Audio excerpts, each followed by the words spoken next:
សួស្តីអ្នកទាំងអស់គ្នាថ្ងៃផងដែរគឺយើងមកសម្រាប់រឿង JoJo Bizarre Adventure ដែលជាវគ្គទី1ភាគទី2ទាំងអស់គ្នាអញ្ចឹងកុំបាច់ខាត់ពេលយូរតោះបន្ទាប់ពីហេតុការណ៍នៅយប់នៅកន្លងផុតទៅ Speedwagon ក៏បានធ្វើដំណើរមកកាន់មន្ទីរពេទ្យដើម្បីមកមើលជាមួយនឹង JoJo ហើយនៅពេលនោះគាត់ក៏បានប្រទះឃើញថាគឺមានអ្នកណាម្នាក់គឺនៅទីនោះរួចហើយបាត់ទៅហើយដែលម្នាក់នោះគឺជា Arina នាងគឺបានចំណាយពេលពេញមួយយប់ដើម្បីមើលថែ JoJo រឿងនេះ JoJo ក៏បានអរគុណជាមួយនាងក្នុងការដែលនាងគឺបានមើលថែគាត់នៅពេលគាត់កំពុងមានរបួសហើយគេក៏បានសារភាពស្រឡាញ់នាងផងដែរហើយពួកគេពីរនាក់ក៏បានសារសងគ្នានៅក្នុងទីនោះទៅស្គីខ្លះនេះមិនចង់រំខានពួកគេក៏បានសម្រេចចិត្តដើរចេញពីទីនោះបន្ទាប់មកទៀត JoJo ក៏បានធ្វើដំណើរមកកាន់ផ្ទះរបស់គេដើម្បីរកមើលសាកសពរបស់ Dio និងស្រោមមុខតែមិនអាចរកឃើញអ្វីមួយគាត់ក៏បានចាក់ចេញពីទីនោះទៅនៅតាមផ្លូវក៏បានប្រទះឃើញជាមួយបុរសម្នាក់ដែលកំពុងតែអង្គុយញ៉ាំសាំងវិញទីកន្លែងនោះបុរសនោះក៏បាននិយាយសួស្តីទៅកាន់ JoJo និងបានប្រាប់គាត់ថាគាត់គឺមានឈ្មោះថា Baron Sipali ព្រោះគាត់ក៏បានយកកូនដៃរបស់គាត់ទៅចាក់trongដង្ហើមរបស់ JoJo គឺពេលនេះ Arina ភ័យខ្លាំងមែនទែនហើយនាងគិតថាបុរសនោះកំពុងវាយប្រហារទៅកាន់ JoJo តែក៏ពិតទៅគាត់ព្យាបាលដៃទៅឲ្យ JoJo តែប៉ុណ្ណោះ JoJo ក៏មានអារម្មណ៍ថាគាត់ខ្លាំងនឹងអាចលើកដុំថ្មមួយដ៏ធំបានក្រោយវិជាមួយរំពេចពេលនោះដែរបរិមនោះក៏បានប្រាប់ទៅកាន់ JoJo វិញថាគាត់មកទីនេះគឺដើម្បីមកកម្ចាត់ខ្មោចយុទ្ធឈាមហើយគាត់ដឹងថា JoJo គឺបានយកឈ្នះកាន់ Dio ចឹងហើយគាត់ក៏បានប្រាប់ទៅកាន់ JoJo វិញថា Dio គឺមិនទាន់ស្លាប់ទេនឹងបង្ហាញ JoJo អំពីថាមពលមួយយ៉ាងដែលគាត់ហៅថា Harmon ថាមពលមួយនោះគឺមានអនុភាពខ្លាំងមែនទែននិងមានសមត្ថភាពដ៏អស្ចារ្យដែលអាចវាយជាមួយជាមួយជញ្ជាំងបានផងដែរតែកង្កែបនៅលើគឺគ្មានបញ្ហាតែទំថ្មនៅខាងក្រោមគឺអាចវាយបែកជាពីរបានតែកង្កែបនៅនោះគឺមិនងាប់ទេព្រោះគាត់ក៏បានប្រាប់កាន់ JoJo ថាថាមពល Harmon គឺជាថាមពលកម្រិតគោលដែលអាចយកឈ្នះជាមួយនឹងបិសាចដូចជា Dio បានដោយដឹងថា Dio មិនទាន់ងាប់ JoJo គឺភ្ញាក់ផ្អើលខ្លាំងមែនទែននិងសួរថាតើវាអាចទៅរត់ទៅពីណាគាត់ក៏បានប្រាប់ថាអ្នកដែលប្រើប្រាស់ជាមួយស្រោមមុខនេះគឺសិតតែមានអនុភាពនឹងខ្មោចយុឈាមគាត់ក៏បាននិយាយថាគាត់នឹងវឹកហាត់ JoJo ឲ្យខ្លាំងដើម្បីអាចយកឈ្នះទៅកាន់ Dio នៅថ្ងៃណាមួយ JoJo គឺចាប់ដើមវឹកហាត់ជាមួយនឹងថាមពលរបស់គាត់ឲ្យកាន់តែខ្លាំងឡើងពីមួយថ្ងៃទៅមួយថ្ងៃហើយ JoJo ពេលនេះគឺកាន់តែខ្លាំងហើយលុះថ្ងៃមួយ Speedwagon ក៏បាននិយាយថាគាត់បានស្វែងរកឃើញជាមួយកន្លែងរបស់ Dio ហើយនៅតាមផ្លូវពួកគេក៏បានត្រូវបានវាយប្រហារដោយកូនចៅរបស់ Dio ម្នាក់ដែលមានឈ្មោះថា Jack the Ripper ហើយវាក៏បានជិះក្នុងសេះដើម្បីវាយប្រហារទៅកាន់ពួកគេ Sipali ក៏បានឲ្យ JoJo ជាមួយនឹងស្រាមួយកែវនិងឲ្យគាត់វាទៅកម្ចាត់ជាមួយនឹង Jack the Ripper JoJo បានប្រមូលជាមួយនឹងកម្លាំង Harmon របស់គាត់ទាំងអស់ក៏ដូចជាសេចក្ដីវាយទៅកាន់ Jack the Ripper ធ្វើឲ្យ Jack the Ripper ដែលនៅទីនោះបានរលាយខ្លួនខ្ទេចអស់ទៅ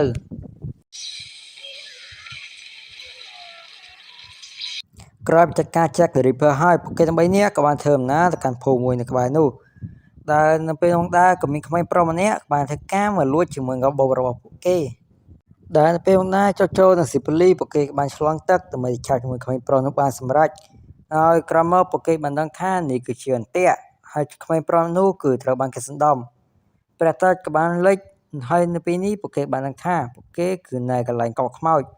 កងទ័ពខ្មោចជាច្រើនក៏បានងើបចេញពីភ្នំខ្មោចមកចាប់ជាមួយពួកគេជាប់ហើយ Dio ក៏បានបង្ហាញខ្លួននៅទីនោះផងដែរ Dio ភ្ញាក់ផ្អើលខ្លាំងមែនទែនដែលពួកគេគឺនៅរស់និងអាចយកឈ្នះជាមួយកូនចៅរបស់គាត់ Jack the Ripper បានពេលនោះដែរ Sipali ក៏បានស្ម័គ្រចិត្តចូលទៅវាយជាមួយ Dio ដែលគាត់ក៏បានប្រើប្រាស់ជាមួយធម្មពលរបស់ Harmon របស់គាត់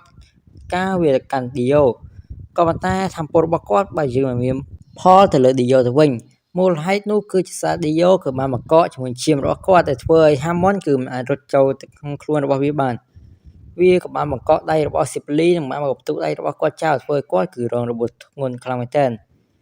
ឃើញនេះវាក៏ចង់វាប្រហារទៅកាន់ Sipali មកខាងទៀតក៏ប៉ុន្តែ JoJo ក៏បានចូលមកជួយគាត់តាន់ក៏ប៉ុន្តែទោះបីជាយ៉ាងណាក៏ដោយធម្មពលរបស់អ្នកទាំងពីរគឺគ្មានឥទ្ធិពលទៅលើ Dio ទេ Dio ក៏បានធ្វើការយកឈ្នះទៅកាន់អ្នកទាំងពីរដែលវាយអ្នកទាំងពីរឲ្យធ្លាក់មកខាងក្រោមវិញផងដែរដោយ Dio ក៏បានឲ្យកូនចៅចំណិតរបស់វាទាំងពីរនាក់ចូលទៅវាយពួកគេដែលក្នុងនោះគឺមានអសក់វែងនិងអាមាធំ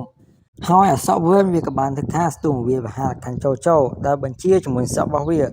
មិនត្រឹមនោះវាក៏មានប្រើជាមួយនឹងដាវផងដែរវាក៏បានធ្វើការវាយ JoJo ឲ្យធ្លាក់ចូលទៅក្នុងទឹក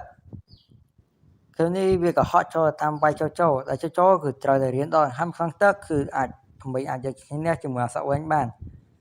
ដោយការធ្វើនេះអសវិញវាក៏ត្រូវបានចូលវាយឲ្យឡើងមកលើគោកវិញ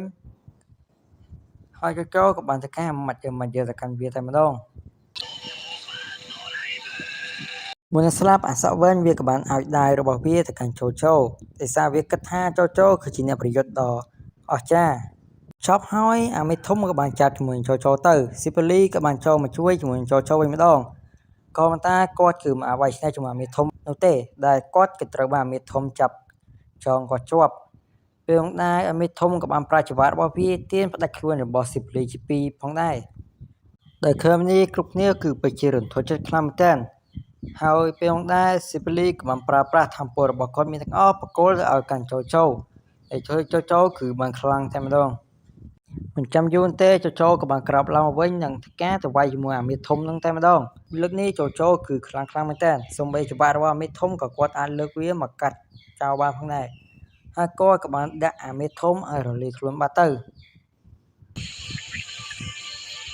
រួចហើយពួកគេទាំងអស់គ្នាក៏បានធ្វើការបូជាទៅកាន់សាកសពរបស់ស៊ីប៉ូលីនិងរំលឹកដល់ឈ្មោះរបស់គាត់ជាលើកចុងក្រោយផងដែរ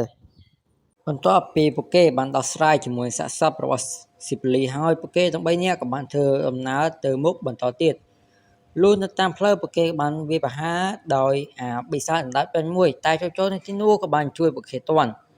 រួចហើយក៏ទាញនឹងមកចិត្តនិងកំទេចវាចោលដំណងទៅបន្ទាប់មកក៏មានបរិសម្នាក់ដែលបានធ្វើដំណើរទៅកាន់ទីនោះដើម្បីធ្វើការវាយប្រហារទៅកាន់ចូលដែលគាត់មិននិយាយអ្វីច្រើននឹងមកស្ទុះទៅហក់ធាក់ជាមួយចូលតែម្ដងក៏ប៉ុន្តែចូលក៏បានចាប់ជើងរបស់គេជាប់និងបានធ្វើការប្លុកអថាករបស់វានិងធ្វើឲ្យពួកគេទាំងពីរនាក់បានប៉ើងទៅខាងក្រោយរៀងខ្លួនទើបក្រោយមកក៏យើងបានដឹងថាប៉ាំងគឺជាតួចល្អទេហើយវាមកទីនេះគឺដើម្បីតេស្តជាមួយសមត្ថភាពរបស់ចូលតែប៉ុណ្ណោះហើយវាមកទីនេះផងដែរគឺមកជាមួយក្រុមរបស់វានៅគ្នាវាម្នាក់ទៀតមានឈ្មោះត្រាសូហើយពួកគេមកទៅពីរនាក់នេះគឺមកជាមួយគ្រូរបស់គេម្នាក់ទៀតដែលជាគ្រូរបស់ស៊ីប៉ូលីផងដែរកាត់មកកាន់វាំងរបស់ឌីយ៉ូនេះវិញពេលហ្នឹងដែរគេក៏បានចាប់ជាមួយនារីម្នាក់ដើម្បីឲ្យនារីរៀបការជាមួយគេតែនារីនោះបានបដិសេធទៅឃើញនេះឌីយ៉ូក៏បានឲ្យកូនចៅរបស់វាម្នាក់ឲ្យទៅសម្លាប់នាងចោលតែម្ដងហើយនៅពេលឌីយ៉ូជិះទៅផតកូនចៅរបស់វាម្នាក់នោះក៏បានធ្វើការស្ទង់វាប្រហារជាមួយនឹងនាង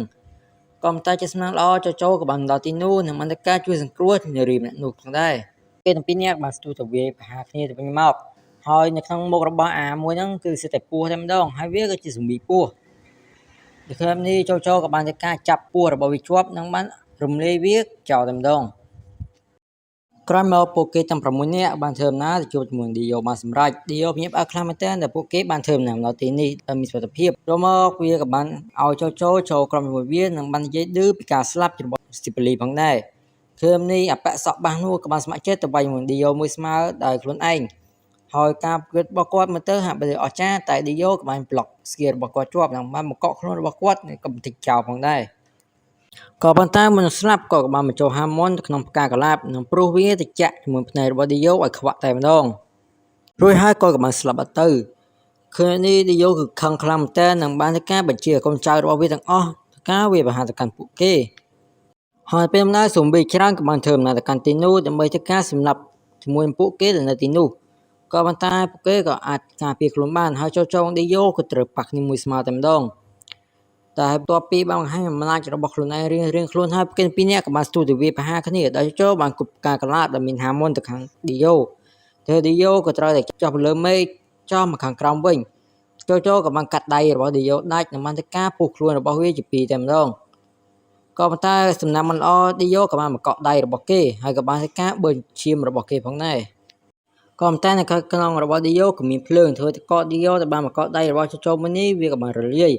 នៅឃើញនេះឌីយ៉ូក៏ចាប់ដើមរើបបំរាស់និងកាត់បំបាក់ដាវវិញនោះផងដែរ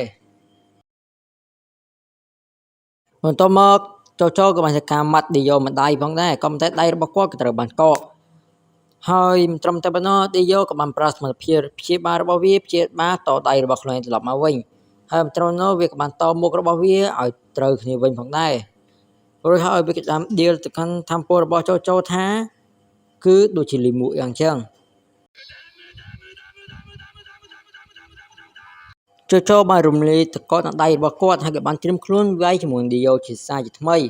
តែពេលណាពួកគេពីរនាក់ក៏បានបញ្ចេញអំណាចរបស់ខ្លួនឯងរៀងៗខ្លួនទៅការវាយជាមួយនឹងគ្នាដែលឌីយ៉ូក៏បានសកាហក់ទៅវាយជាមួយចូលក៏តែចូលក៏អាចមានឱកាសអាច counter វិញបានរយៈដៃរបស់គាត់ទៅដុតជាមួយនឹងភ្លើងធាតុទឹកកករបស់ឌីយ៉ូមិនអាចធ្វើអ្វីកាន់ចូលបានហើយពេលណាចូលក៏បានប្រមូលហាមនរបស់គាត់ទាំងអស់ទៅការវាយទៅកាន់ឌីយ៉ូធ្វើគេប៉ើងស្លាប់លើងតែម្ដង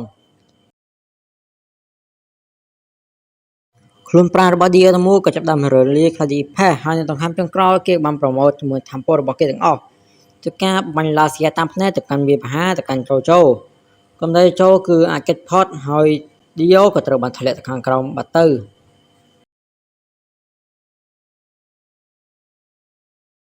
រួចហើយស៊ីបាហ្គិនក៏បានយកស្រោមមុខថ្មនោះទៅកំទេចចោលហើយចូលនិងរីណាពួកគេទាំងពីរនាក់ក៏បានរៀបការជាមួយគ្នាផងដែរនៅបានធ្វើដំណើរទៅហានមូនតាមរយៈកប៉ាល់មួយតែម្ដងនៅតាមផ្លូវចូលក៏បានប្រទះឃើញជាមួយកូនចៅរបស់ឌីយ៉ូម្នាក់ដែលនៅរស់រានមានជីវិតហើយគាត់ក៏បានសម្រេចចិត្តដេញតាមវាតែម្ដងពេលចុះដល់ខាងក្រោមចូលក៏បានឃើញថាឌីយ៉ូក៏នៅមានជីវិតហើយវាមកទីនេះគឺដើម្បីមកយកខ្លួនប្រាណរបស់គេនឹងឯងគឺថាចូលបានធ្វើការរំលាយជាមួយខ្លួនប្រាណរបស់វាបាត់ទៅហើយចូលក៏បានប្រើឡាសៀរបស់វាបាញ់ទម្លុះកំពង់ករបស់ចូលធ្វើគេមិនអាចប្រាជាមួយហាម៉ុនបានអារីណាដែលទៅម្ដងទីនោះឃើញនេះនឹងចង់ចូលជួយចូលក៏ប៉ុន្តែពេលនោះក៏មានស៊ុំប៊ីច្រើនបានធ្វើការវាប្រហារកាន់ពួកគេទូកទីមួយត្រូវបានវាប្រហារទៅដោយស៊ុំប៊ីហើយមានរីម្នាក់ទៀតបានត្រូវបានស៊ុំប៊ីវាយរហូតដល់ស្លាប់នៅពេលណាទូកទីមួយត្រូវបានកាន់កាប់ដោយឌីយ៉ូហើយពេលនោះដែរចូលក៏បានប្រើជាមួយហាម៉ុនរបស់គេជាលើកចុងក្រោយធ្វើការវាប្រហារទៅកាន់ឌីយ៉ូដែលធ្វើឲ្យកូនចៅរបស់វាបានងាប់បាត់ទៅហើយពេលណាចូលក៏បានផ្ដាំអារីណាយកជាមួយទីរស់នៅក្បែរនោះទៅជាមួយនាងព្រោះថាក្មេងក៏នៅរស់ទូកទីមួយក៏ត្រូវបានឆេះនឹងបានផ្ទុះធ្វើឲ្យស៊ូមីទាំងអស់ក៏ចាប់ដើមងាប់ចូលក៏ត្រូវកំទេចទូកចាក់ជាមួយខ្នងរបស់គាត់ឆ្លៀតពេលនោះឌីយ៉ូក៏បានធ្វើការប្រឡូកជាមួយសរសៃឈាមរបស់វាដើម្បីចាប់ករបស់ចូលនិងបានព្យាយាមលួចយកជាមួយខ្លួនប្រាណរបស់គេផងដែរប៉ុន្តែចូលក៏បានធ្វើការដកជាមួយគម្រោងទូកទីនោះធ្វើការចាក់ជាមួយឌីយ៉ូជាប់បានទាញវាមកអោបជាមួយខ្លួនផងដែរនៅដង្ហើមចុងក្រោយចូលក៏បានធ្វើការអភ័យទោសទៅឲ្យឌីយ៉ូនិងបានសម្លឹងម៉ារីណាជាលើកចុងក្រោយមុនគាត់ត្រូវបានស្លាប់អណ្ដាតភ្លើងក៏បានឆេះលេបជាមួយទូកទាំងមូលហើយឌីយ៉ូក៏ត្រូវបានឆេះជាមួយចូលខាងនោះផងដែរ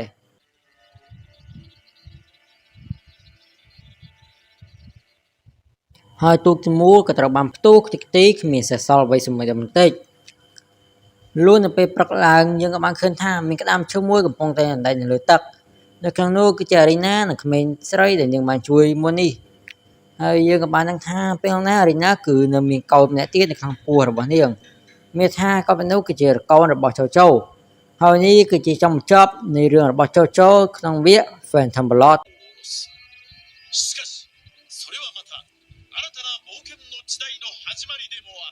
នៅឈុតចុងក្រោយយើងក៏បានឃើញជាមួយប្រាសាទមួយកន្លែងផងដែរនៅក្នុងប្រាសាទនោះគឺមានជាមួយរូបចម្លាក់មួយដែលយើងមិនស្គាល់ថាគឺជា Philemon ជាទូចអាក្រក់នៅវគ្គបន្ទាប់នឹងឯង